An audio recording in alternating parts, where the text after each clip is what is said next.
All, I'm Omkar, host of Engineering Talk series. Hope you are enjoying our Engineering Talk series. Today's show is a little bit different than other episodes. Today's show is about the industry who changed the Indian petroleum industry. Today's show is about the company that every Indian know. Today's show is about the company who grown from zero into the hero. Today's show is about the RIL, Reliance Industries Limited. We know much about Reliance, like every Indians do. We know the stories of Dhirubhai Ambani and Ambani family. We we know the journeys of them. What we don't know is insights of Reliance that help them to grow this much big. Statistics shows that only 3 to 5% can go past of 50 years mark. Reliance is one of them. So what makes Reliance different? What inside their management mindset? How are they different from others? What's so special about their leadership? How they lead? And many more questions. And for all of that, we have today a very special guest in our show, Engineering Talks. It's none other than Mr. Vinayak Marathe, former Senior Vice President of Reliance Industries Limited. The name well known in industrial sector, sir is passed out from LIT Nagpur with a total 4 decades of experience with almost 3.5 decades with Reliance Industries Limited. Sir, first of all, 40 years of experience. How was the journey? Not only with Reliance, but the journeys related to childhood, school, college, first job, switch, growth, and then after the retirement as a vice president in RIL and currently as a freelancer and advisor to various firms and startup. How was the journey and what are the plans ahead? So journey was good. I was born in a, a middle class, or maybe from the today's standard, it may be a lower middle class family in Jabalpur in Madhya Pradesh. And in those days, whatever school is near to your house, where you go and study, so there were not many choices for the school. So I started in a school, and although it was in Madhya Pradesh, it was a Marathi medium school.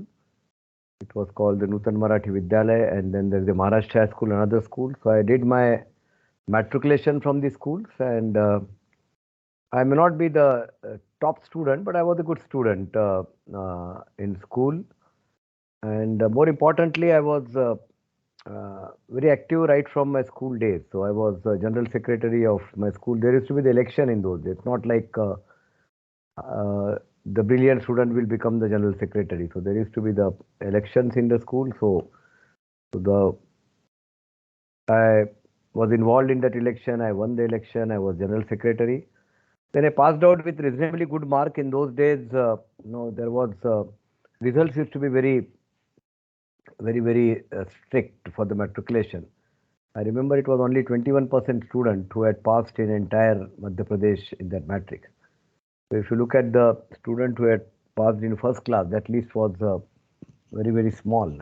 Result used to come in the newspaper, and if you count the roll number, there were not too many.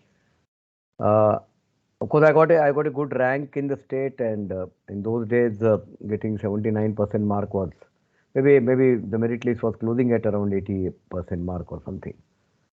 So then there was nothing about chemical engineering. Only, as I said, there was not much guidance, not much, and there was no social media, not many people who are highly qualified around you. Only you see that who are the brilliant students of your school have gone. We say that the students who were senior to me, somebody went to IIT, somebody went somewhere to study the chemical engineering. Say, why not to study chemical engineering? In that time, in Madhya Pradesh, there was only one college, which was now it is NIT Raipur, but that was not considered to be a good college for chemical engineering. The only option was LIT. So that is how I landed up in LIT, and because my rank was good, so admission was not at all a problem. So then college, I was again not a very good student, but I was involved in lot many activities. There also I was university representative. I fought the university council election also. student council election. In those days, the student council election used to be not less than any large political elections. Everything used to be uh, all kind of tools were being used. So it was NSUI versus ABVP. And I was part of Nitin Gadkari's panel, which was against NSUI panel in the Nagpur University. And then, of course, I could complete my education in 5 years, but not with very high ranks or something. And after that, there was an option for me to continue in politics, but my situation at home, because my father had retired, my brother started his education, so they definitely needed some financial support from me. So I had to look for a job. And in those days, the jobs were not very easy to get. It was, and there were not many options. Either you go in some engineering company or go in factory to work with that. So there was only option. So I happened to somehow I got selected in one PSU, and at the same time I got a job in Nylon Synthetic Fiber company, which was a polyester company. And this company was offering much more salary as compared to PSU. And this was a well-known company in Mumbai because for one reason was half the cricket team of India used to work for Nirlon. So Sunil Gavaskar, Sandeep Patil, Ravi Shastri, Karsan Ghauri, and almost half the cricket team. That's why it had become a little more glamorous company at that time. So, and it was also in Bombay, in Goregaon. They had a beautiful township where film shooting used to happen. So that with all those attraction, I started my career with Nylon Synthetic Fibers. In it was a polyester and a nylon making company. I worked there for 6.5 years, and that is the time when you ask me, I had all kind of fun in college. I fought the elections, I organized the gatherings and many social events. And I realized when I got into the career how those qualities which were hampering my study, but very useful for the career later on. But when I got into career, as I said, and my family required a support, so I said, now it's enough. Now let's focus on real work, and that is where we start building up the passion to deliver something, create your identity at the workplace. And one example is Nirlon, because I when I resigned from Nirlon after 2.5 years of my work service, that time they never used to offer a, a quarter to the junior people. There were very senior people required to get the quarter.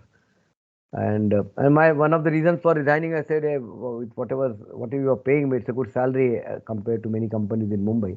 But I can't buy a house in Bombay, and if I want to settle down, let me find out some other place to go.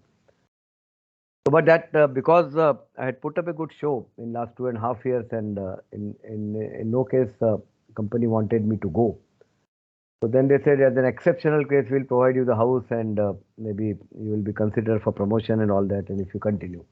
And then, of course, it was in Bombay was attraction, so I said I'll continue in Nirlon. But the only thing, the change when I came to Reliance, and if I go back and see at Nirlon, in last almost I worked there for almost 6.5 years, and I had not seen even a minor technological advancement in any of the areas, whether it is a simple pump or a control valve, nothing. The company was literally a stagnant, and because it was a license Raj market, all the production you make it was protected by the government, import was restricted by the duties. So whatever you manufacture, the company used to make money, and therefore they never bothered to make any changes or any expand thing. And that is the time the polyester, the Reliance entry was happening. And in 1983, I remember I was called for an interview in Reliance, and I got a job there. But the people in Nirlon advised me, some senior people, he said, we make 50 tons per day polyester here and some nylon. And the company which is coming up, which is going to put up a 500-ton polyester plant, that was the Reliance had announced. And they told me, that we are 50 ton also we are unable to sell. We fill up our godown, and when some season come, that time we sell. Our plants don't run for all 12 months into that year. And can you think that somebody is trying to make 500 ton polyester per day? That company will bankrupt. It's not going to survive. And the jobs were not easy to get. Even when I joined as a trainee engineer, there are four engineers along with me. One was from UD City and three were from Bombay IIT. So that was the quality of job which was considered to be in nylon. He said it's not easy to get that kind of job. So why you are getting into a company which may or may not survive? And I listened to them. So I didn't join Reliance in '83. But then as the Reliance progressed manufacturing 500-ton polyester, uh, the entire market was changed. And I'll tell you about how Reliance did that. And that is the time, not only nylon, many companies which were the richest companies, and those were the richest businessmen in India. Jhaveri was of nylon, then it was JK Synthetics, which was in Kota. There was a Modipan, there was a Garware polyester, and some more. So all those were the richest polyester companies in India, richest people in India, and they all started had a tough time. And by the 19 maybe 94 95, most of these companies went out of business. And that is the time in 1986 I started sensing the way, if I was shutting down my plant for 2 months, now it was getting shut down for 4 months, 5 months, and companies' profits were declining. They were unable to sell the product, and that is the time I said this is a time for me to go. Then I approached Reliance again, saying that you had given me a job in '83, because those days there were no email, no telephone calls. So I had to walk into their office. Somehow I could get hold of some HR guy and told him this is my letter, which you had given me, but now I am interested in job. That time I didn't join; it was my mistake.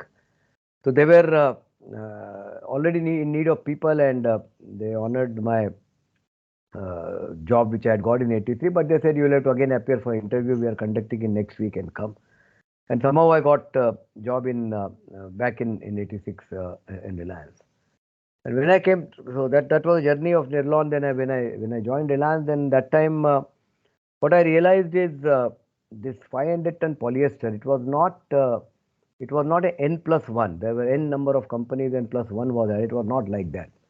Dhirubhai Ambani definitely knew that if I have to put polyester, what all I require to do to sell that product in the market and to beat all these companies which are established for 20, 30, 40 years into the business.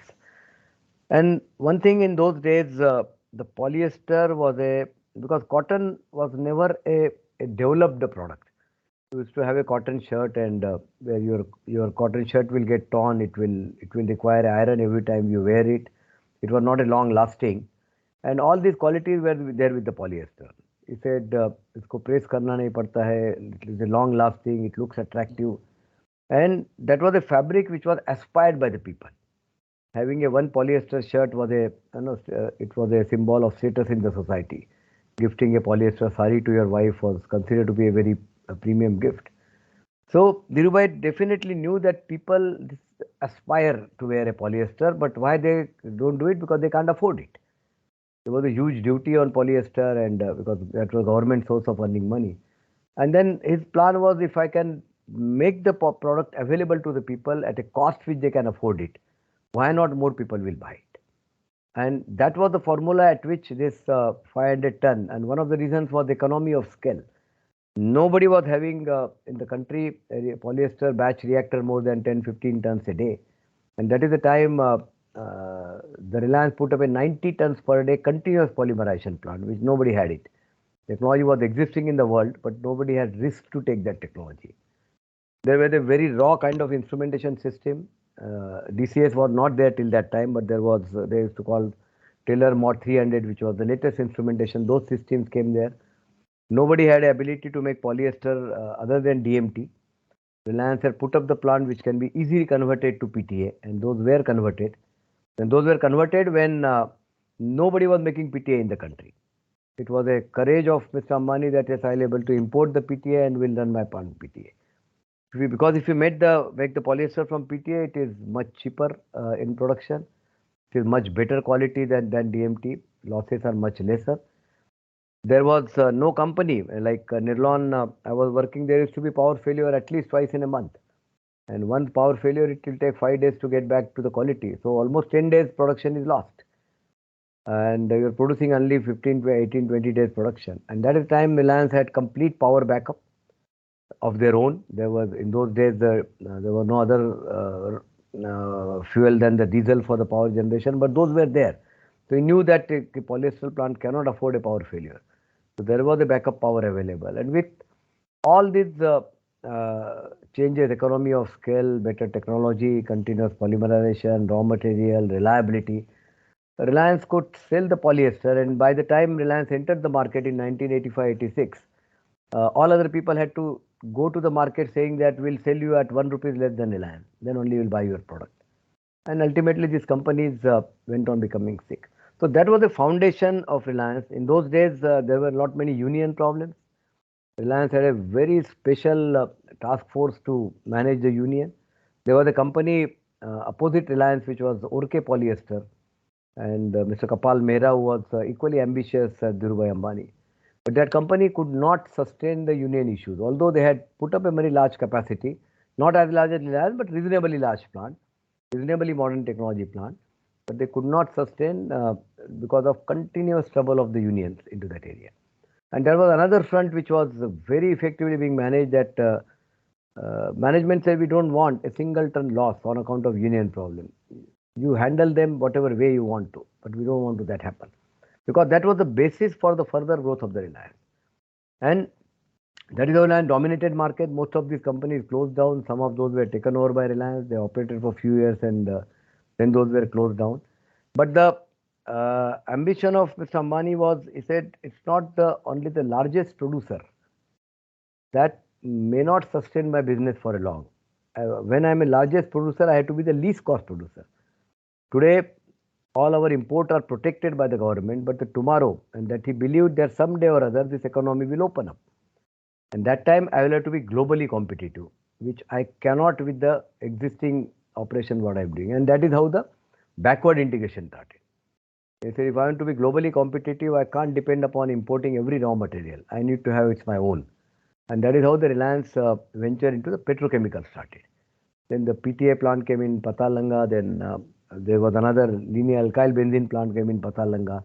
So that was the entry in the petrochemical. And the polyester expansion had not stopped because Patalanga was full. Then the plan were drawn to build the new polyester plants in Hazira. So that was started sometime in 1990. And the company, which was just started in 1982, first plant, by 1996, it had become the largest polyester producer in the world. It was not only the largest, it was also the least cost polyester producer in the world, because the Hazira plant came, which were much, much higher capacity. All the technologies were explored into that area. And that one thing you have to remember, in every single initiative of Reliance, it had bring the disruption in the market. By 1982, the fabric which was of a rich man fabric, it had become a common man fabric in 1996-97. Today, polyester is the cheapest material available in the market as compared to even the cotton and any other thing.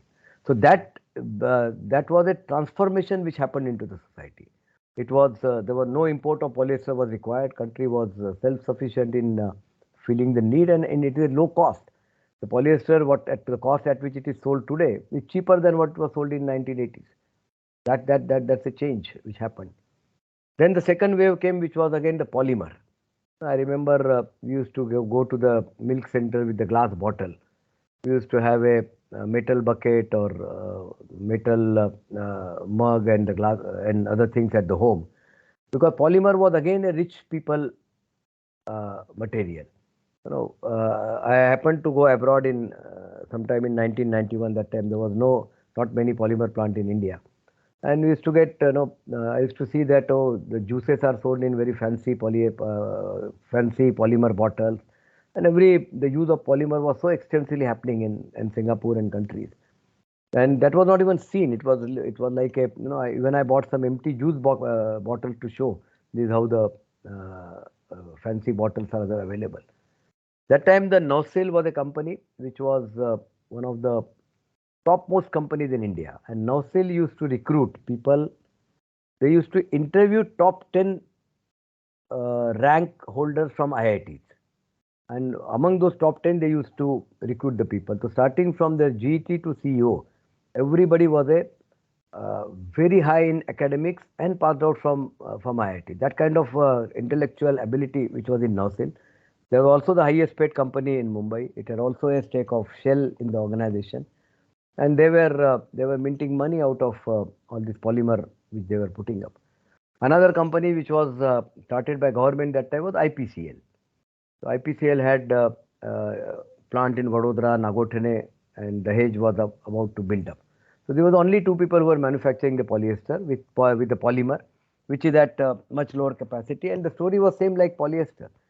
People had a aspiration, no? Like I had seen some polymer things into abroad and say, hey, when I will get it in India.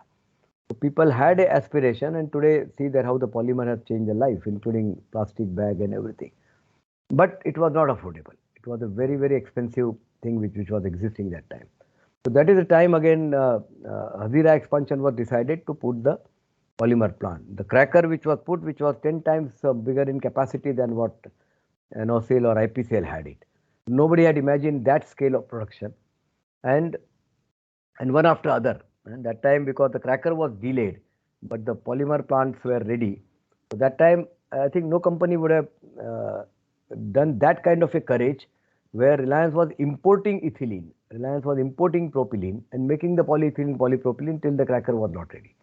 That import required a cryogenic ship, that required cryogenic jetty, that required cryogenic tanks, and all those were created just for a 2 years gap when the cracker was to come. And that was economical to do it. No? Every single risk, which was of course weighed by the economy, and if you look at the amount of money which was being invested, and had these initiatives not worked, it would have been very difficult for Reliance to go further. But that one was the conviction. Another was very clear understanding of the people need, which will work in the society. And third was the operating. Also, of course, Reliance never developed any technology, but they knew how to squeeze the technology, how to maximize the capability of how to sweat every single asset what they buy it. So that is how and then when the polymer plants were put that time, because bulk polymer nobody used, and with the same speed, you want that polymer to get converted into a consumable product. You want a toothbrush, bucket, and all kind of things. How that will happen? So they started something called the Polymer Application Research Center, and parallel when the plants were getting commissioned, and then number of industrialists were invited. Large number of small industrialists, those who wanted to invest the money, Reliance will give them a complete project report.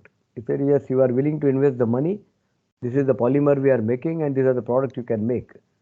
Go with this report to the bank, they will give you the loan and put it. And huge number of MSMEs were started all across the country that time.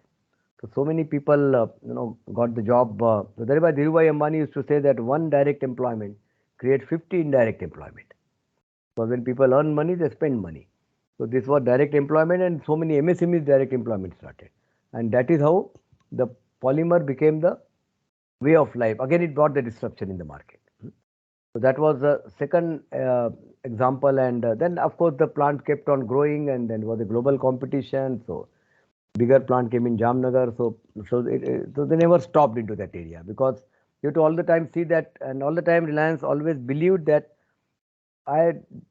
any product we enter, we want not locally competitive. We want to be globally competitive for the sustenance of the business. So that happened after that. That is the time the refinery thing was being done.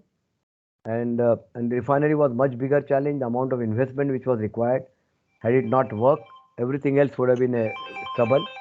And so for refinery, the challenge was you have to import 100% of your crude oil, and the kind of size which was being planned for a refinery, there is a some export of the product also will be required. Now you are importing the crude, and now your competitor was not a small players here. You are not like small polyester company or NOCL or IPCL. You are now competing with the giants like Shell and BP and Chevron and Aramco, and all those people were in this business. Now against that, taking that challenge and investing $6 or $7 billion that time, that was not even the total revenue of the Reliance.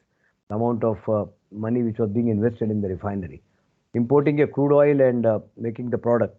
And that time you will remember in 90s, there used to be the acute shortage of fuel in the country. I have seen many times you have to go and queue up on the petrol pump. Sometimes everybody used to keep a can of, if you have a scooter, you will keep 5 liters can of can of petrol filled at your home, because you don't know when the petrol pump will dry out. And India was net importer of the petroleum product, because refineries may not get the crude oil supply.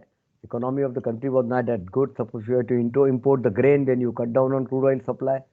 Suddenly the public sector refinery will dry out. So that was a very situation which was very, very bad for the petroleum product. And that is the time this refinery was started. And then again, challenge was the economy of scale. Nobody had ever put that size of refinery. Nobody had put refinery which was built in 36 months. And that was the best refinery was ever built was 52 months. And that challenge, and you can even write a complete book on that, how it was done in 36 months in that refinery. And when that refinery was put, again it was a transformation. The country which was the net importer of petroleum product, it became the net exporter of petroleum product. Reliance import 100% of crude oil. When the second refinery came, and 60 to 70% of the products are exported, and still it makes the highest gross refining margin among all the refineries competed globally. So you are bringing crude oil from Middle East, bringing crude oil from Russia, and your products are being exported to Middle East, North America, Europe, everywhere the products are going. And that completely changed the Reliance scenario into that area. Then another story after that, what happened, the Reliance Communication, which later on was Reliance split, went to Anil Ambani. And that was, I was having a mobile phone provided by the company, which was costing 16 rupees per minute for an outgoing call and 8 rupees per minute for an incoming call, and that also local. If you go to the roaming, it was not available in all the areas, but wherever roaming was available, it would have been almost 2 or 3 times of the cost. And that is the time, just imagine, Mr.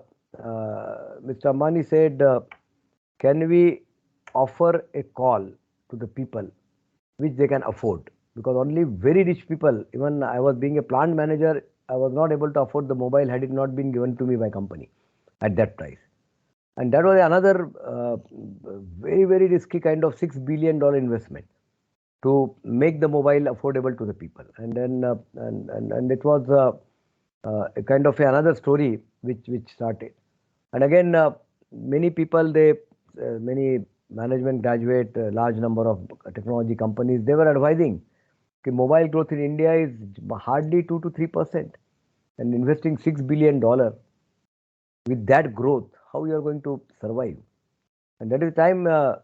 Dhirubhai had asked, again as I talked, the DNA of the company, like polyester, DNA of the population of the India. He said, in India, the people are so closely connected to the relatives and friends.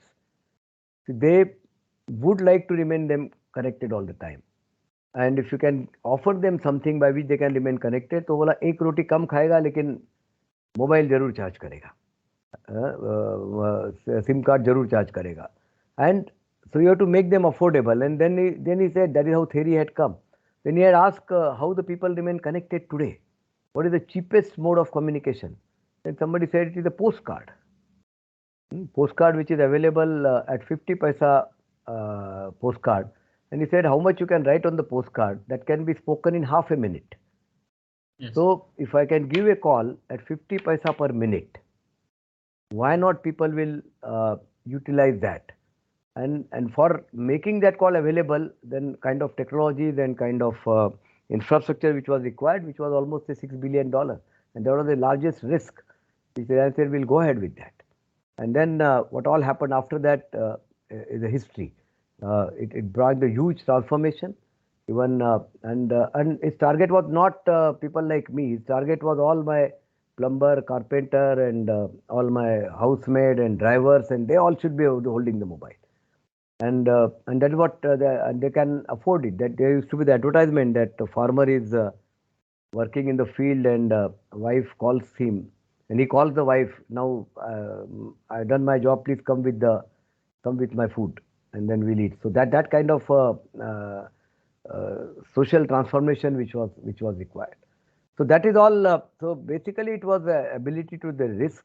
Second was the conviction, and third, most importantly, he believed in the people. He said the people, whatever technologies come, the people are always my big assets.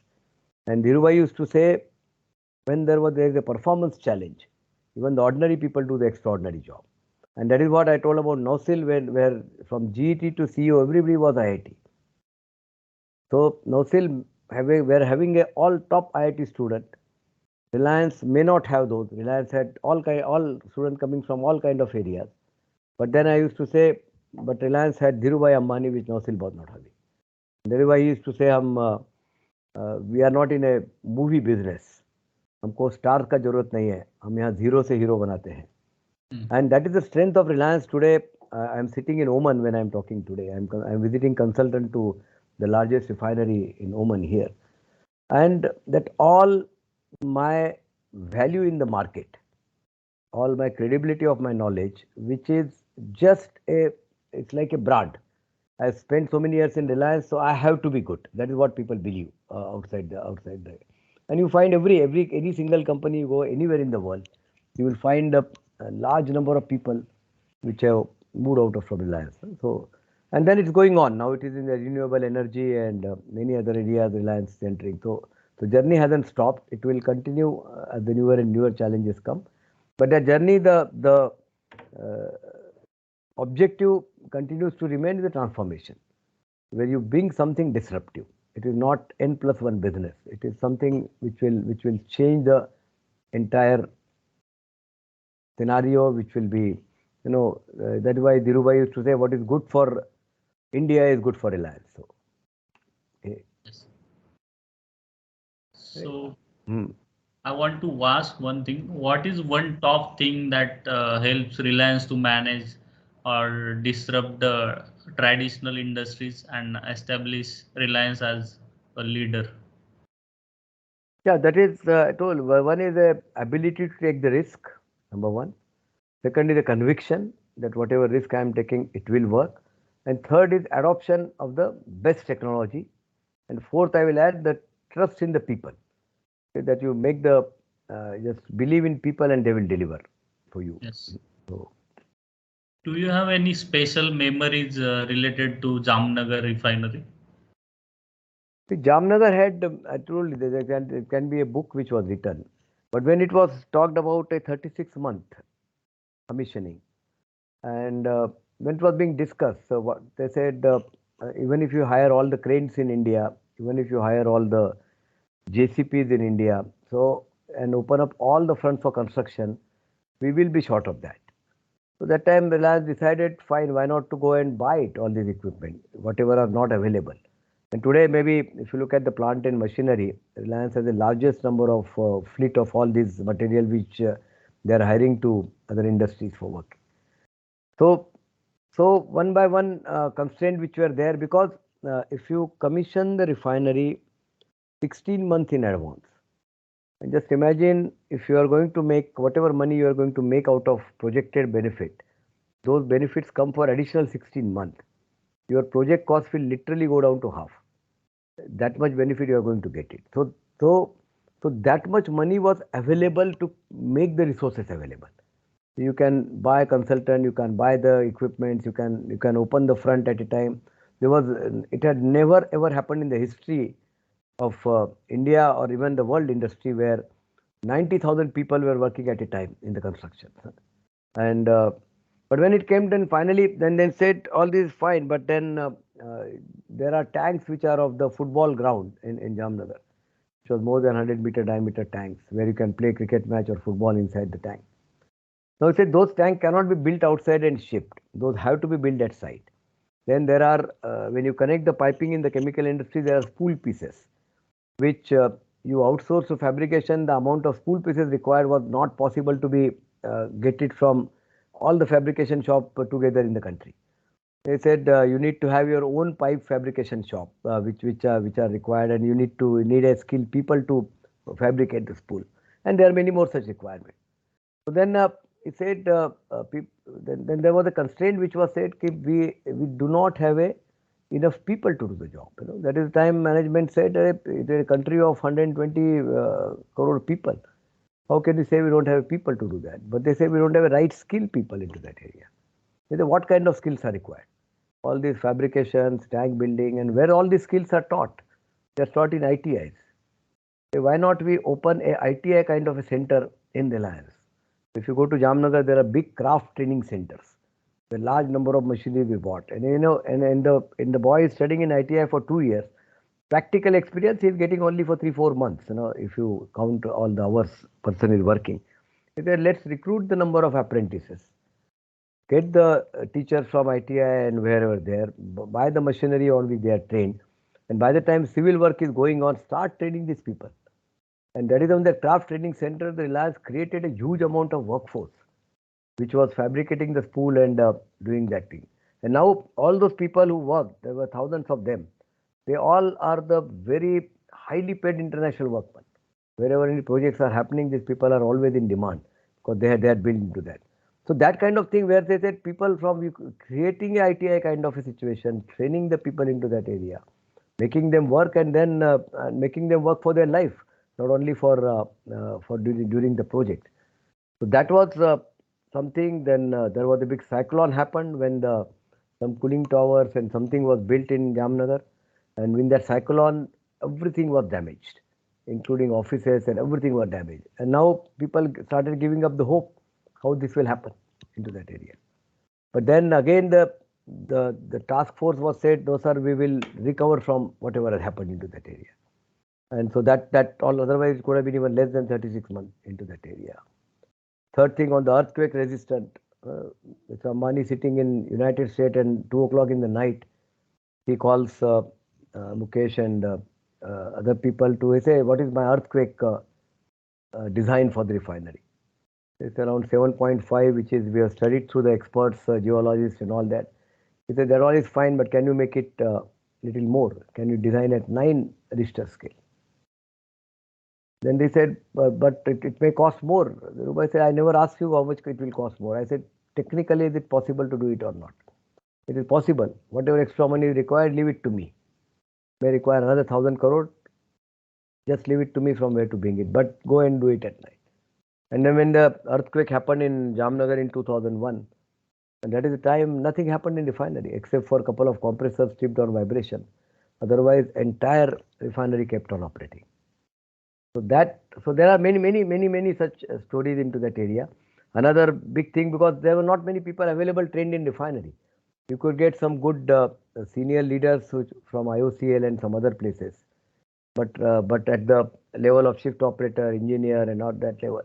So all the people, those who knew pump, wall, column, compressor, in any industry, those were hired.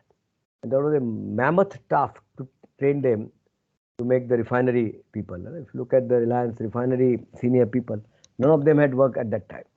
So that was also a big challenge which was taken up. Okay, let's do with the workforce which have never operated refinery, and we make them learn into that area. And then all things were going on simultaneously, not only one. It was all going on. When the second refinery was built, of course, we already had the experience of everything. So that was again building. That was in 36 months.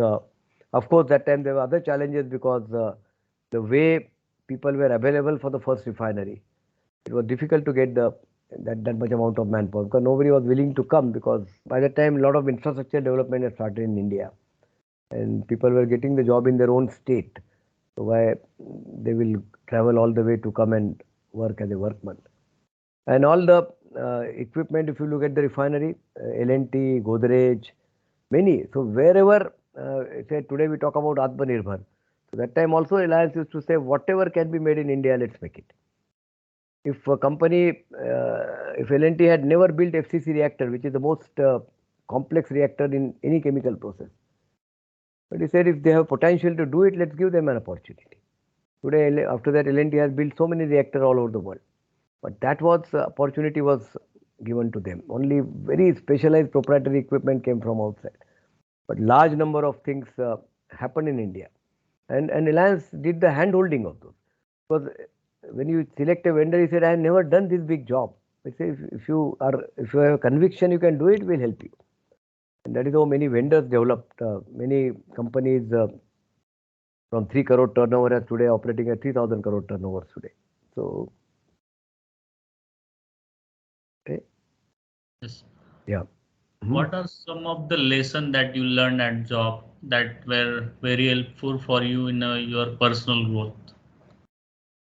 See, one is as I said, when there is a performance challenge, even the ordinary people do the extraordinary job. And if you ask anybody, and when I used to conduct the program for the Reliance leadership behavioral uh, change for safety culture and other things, and I used to ask a question to the people: "Ki, when did you enjoy your job most?" And nobody ever said when we had a 5 days week, when we used to go home at 6 o'clock, we used to spend a lot of time with family, company was giving good increment. Everybody will say when they had no time even to think for eating. Everybody said when I was commissioning this unit, when I was solving this problem, then I forgot what is day and night. So basically, when the people or the young people, young generation or any other generation, when they are recruited, nobody comes with the intention I will enjoy and earn my money. Everybody comes with the intention of learning and doing some hard work and putting best of their ability. Only the challenge is with the organization: do they have enough opportunities and enough motivation for do that them? Everybody will deliver in that area, and that is how we never had any time. We never had. I don't remember. I was even having a time to look for the opportunities outside. We are so much engaged one project of another project, or there was always a performance challenge. The plant is built, and debottlenecking will start, optimization will start. So something or other is always. So there is no plant or no site of Reliance where there is no vibrancy. It's not stagnant, and that is where the people get inspired and work.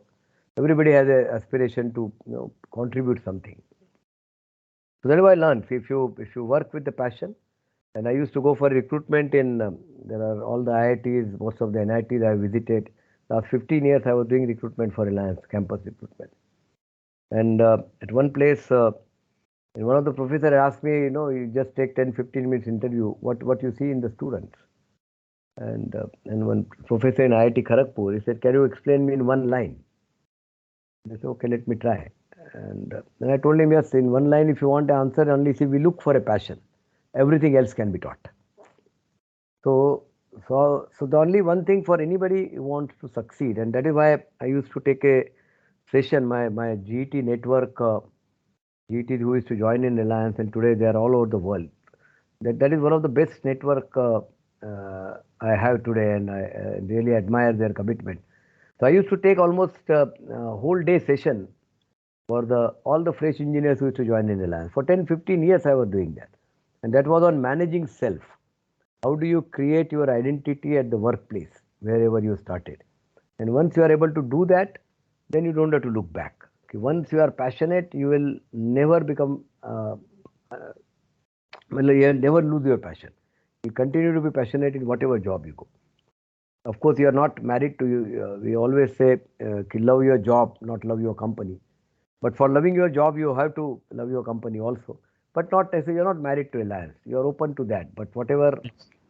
passion you have developed, that will help you. And today you go and ask anybody, those who are at a good position in any other organization, that what made you come here? They will all tell you, this is my first few years of Reliance, which has helped me to whatever I'm doing today. Yeah. Yes. So, right. So it's all passion about it. And as I said, if there's a passion, everything else can be taught. And the kind of we are not doing any rocket science here. These are the technologies are available, systems are available, procedures are available. So there is no dearth of a knowledge, which all is existing around you. You only require a passion to do that. In those days, I remember, and that is how do you remember those people? There was one engineer who is doing pretty well outside Reliance today. And the guy used one day there was some issue in the plant. I went in the plant early morning, and this guy, I saw him at 6:30 in the morning. He said, "What are you doing here? This work start at 8:30, 9 o'clock, 9 o'clock almost." So he said, "No, sir. That time there was document digitization had not happened." He said, "There are so many GETs now. If I come at 9 o'clock, I don't get manuals to read. Those all get occupied. So if this is the time I come here, I got everything to read. Everything is available. So nobody had asked him to do that. But he himself was, he had a desire. I said, you will definitely have a good career when you're at least you're creating your own passion. You're creating your own ways to do that. Creating your own resources to do that. Okay? Can you highlight some of the risks and challenges that you face as a leader and vice president at Reliance? See, challenges where it was all the time there. If you ask me, somebody had asked me when I completed 30 years in Reliance, he said, "What was the best time uh, when you enjoy your job most in Reliance?" And then I said, "I never thought that. Let me think." No. So then I remembered when I was a plant manager for a aromatics plant at one of the Reliance sites, and that is the time when the market was very bad, the prices had crashed, and the company was not making much money. And as no, Reliance is a business-oriented company. It's not run on any emotions into that area. So they said, management said, "Hey, why don't you shut down this unit? It's not making any money, and you shut down that." And that is the time I think I just spoke to my team. I said, "This is a time we have to do something different. Let me try with the management and ask for some time. Okay, sir, let's don't force us for shutdown, and we'll at least make it neutral if it's not making profit." But and I believe, and I did not know anything what I'm going to do it, but I believe that I can do it, something or other. And then I inspired the team. Yes, guys, can we do that? These are the various 5 6 areas where we have to focus. Small modification. Management is not going to give a lot of money for modification into that area, and then whole team was driven by the passion. And just within 7 or 8 months, with kind of initiative, we shut down some unit. We started launch some new product to the market, which nobody had thought. They said, "Hey, can we shut down?" I said, "We'll shut down one part of the unit. All raw material which is going to that unit, we will sell that as a product in the market, which has a value in the market." Many of the initiatives we did that, and I happened to read a don't remember the name of the author. There's a book called Goal. I recommend many of the young people to read that book. In that Goal, similar situation was there when the CEO of the company comes and he said, "Hey, the way guys you are running the unit, you just shut it down and close everything." And then that guy said, "Give me 1 year and I will transform everything." And then the way he worked, in fact, his wife leave him and go away. The way he worked for that 1 year, it was kind of a real story. So that was that kind of a passion. The way we transformed that plant, I still remember those things. That was the biggest challenge where company said you shut down, and we said no. So we wanted technical ability to do something. I wanted people to work with me into that area. They must be equally inspired and motivated at that time, and it was possible. So there are many such things which keep on coming to that area. So this was one thing. Yes, it was a big challenge to that area. Another example, in one of the polyester plant, I was deputed for short time again there, and and there was one reactor. People said we could not clean it, and that is why our all quality is affected. I said, "What it takes to clean?" He said, "We need to store so many tons of glycol if we clean it, and we have no such place to coal it." I said, "Then what to do it?" So then I contacted our group, and they said, I said, "I don't have store, but can I hire 100 tankers, 200 tankers? We'll park it outside the road and put up a temporary pipeline and fill up those tankers, and then recover that material. That so tanker will be required to be hired for 2 months, 3 months time. Then how much will it cost me? So versus how much I'm going to save the money by cleaning this plant." And it was like somebody thought it's an absurd idea, but that worked. We could get 200 tankers standing where the material was put into the tanker for 2 months. By the time that material was recovered, because there was a recovery plant which was a very small capacity in that area. So the one big thing of Reliance that you come out with the idea and company will make the resources available. They say, "I want 100 tanker, 200." Nobody say, "What nonsense you're talking." I prove it, that this will work, and then everybody is there to help you into that area. Yes. Can you please tell me the time you were new in the Reliance? What was the feeling and why you haven't switched to another company after joining the Reliance? To be very honest, I tried to switch. Not one time, not two times. Because I always tell the people that as long as you are enjoying your job, there are two parts. One is enjoying your job, and second is your aspirations. When I joined Reliance, I was superintendent of a spinning plant. So I never worked in spinning. I was worked in polymerization in nylon earlier. And then, but I thought it's a good thing to learn because I need to know entire polyester process. Just knowing half the plant is not good enough. And spinning was entirely it's terribly complicated kind of a thing. It's a good opportunity for me to learn. So I said I'll work there. But when I started doing, then I found that although I was learning technically, but I had to manage 400, 500 workmen in the shift. And I got some supervisor, and there used to be always some union issue. Every day there will be some other conflict. And of course, I developed a kind of, in fact, the kind of management I had done with the worker. I was after a few years, I was the industrial relation head of Reliance also. I managed the industrial HR and IR function for a few years because management had seen I had that ability. But they said this is not my aspiration. I don't want to be IR head or I want to be running that. So I had become like indispensable. They wanted me to be there, but I never wanted to be there. So that time I had even quit Reliance. So then, because I was not, I said, although I am enjoying my job, but this is not my aspiration to continue to do this. And maybe after just a few days were left for my relieving, and that is time they transferred me to petrochemicals. They said, don't go because you are going to. I was going to petrochemical company. They said, no, please. Then we have so much of petrochemical coming up. Why you should go there? So I moved to, then I continued with because I had never complained about organization as such. I said, I'm not enjoying. That's why I tell people, if your company may be extremely good, but if you are not enjoying your job and if you have options available, just switch over.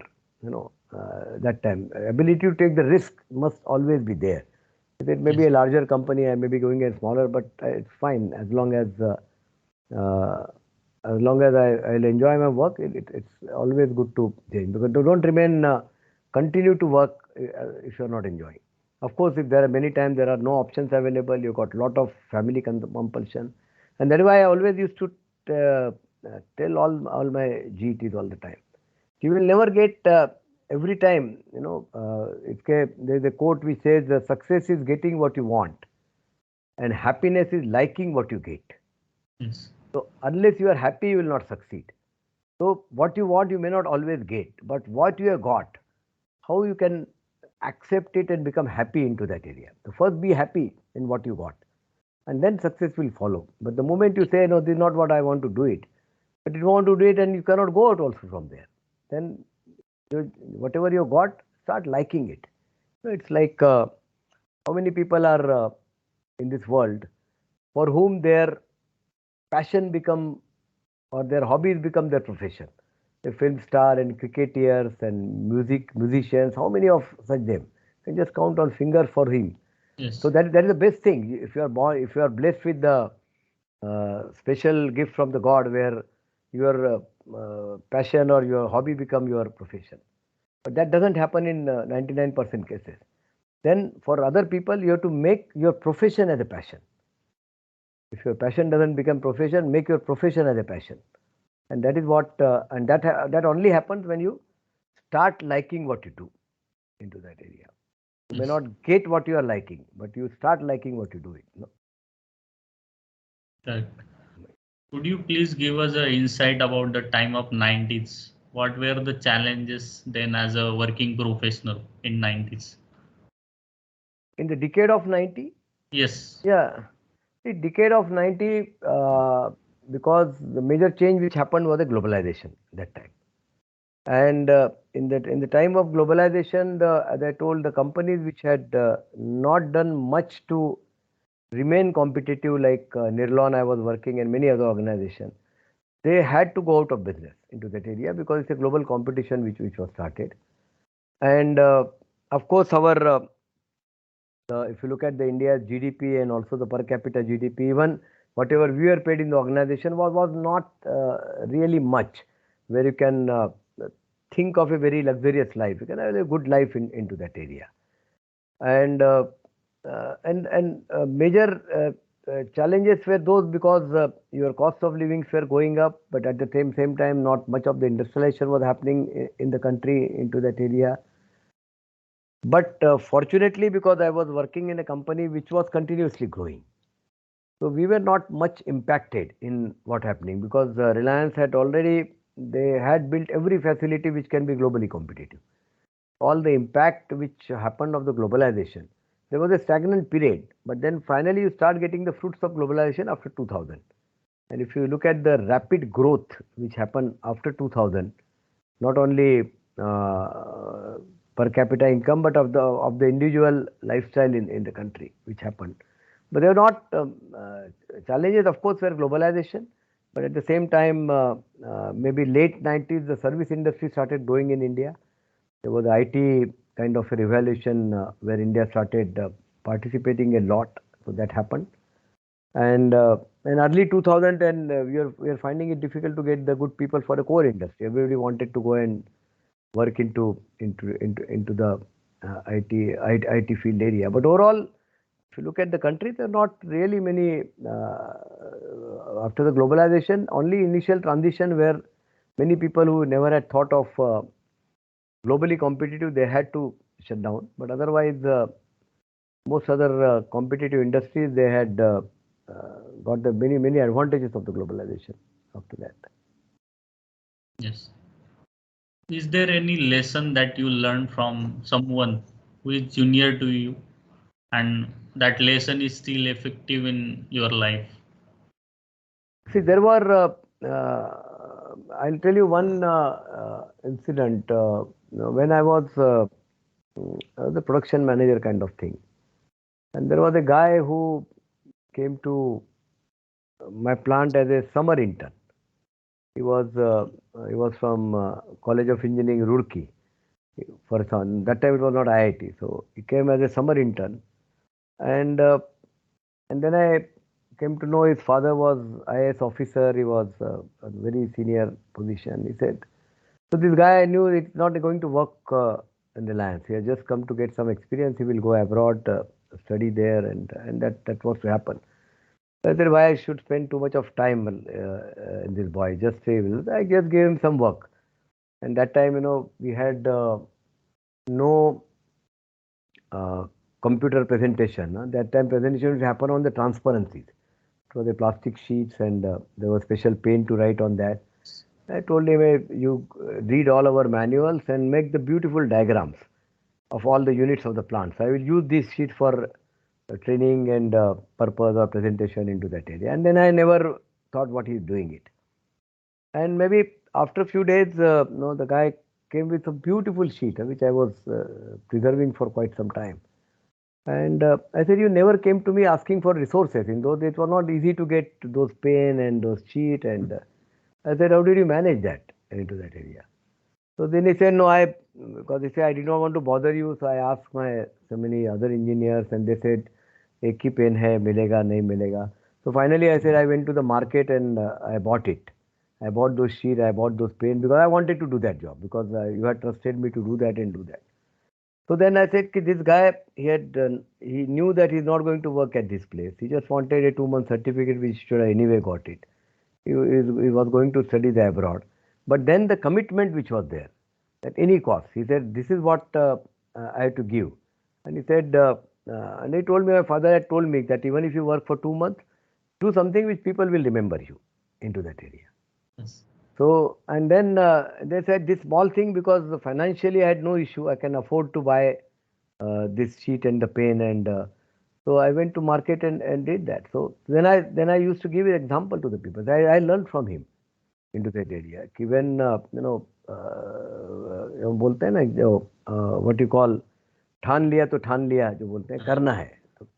At any cost you have to do it, and that is what he delivered in that area. So that was a big example for many of the people. Otherwise, he'll complain about it, and he would have said कि sir नहीं कर पाया, मुझे मिला ही नहीं कुछ. I would have said, fine, कोई बात नहीं है. You would have done 1 sheet, 2 sheet, I'm okay with that. But that was a extremely good job, Yes. So normally when you work in any company. And that's why I was used to junior. What for people will remember you? Can you create some of your legacy here at any position you work? That were, and then I used to give this example, and a couple of more examples where I used to tell them, this is how I learned this thing from these people, how they created the legacy.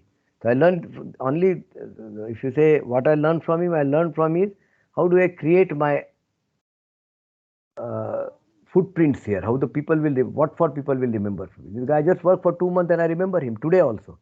It is a story of how many, 30 years back almost. Was way back in 1992 that time. So still I remember the person. Yes.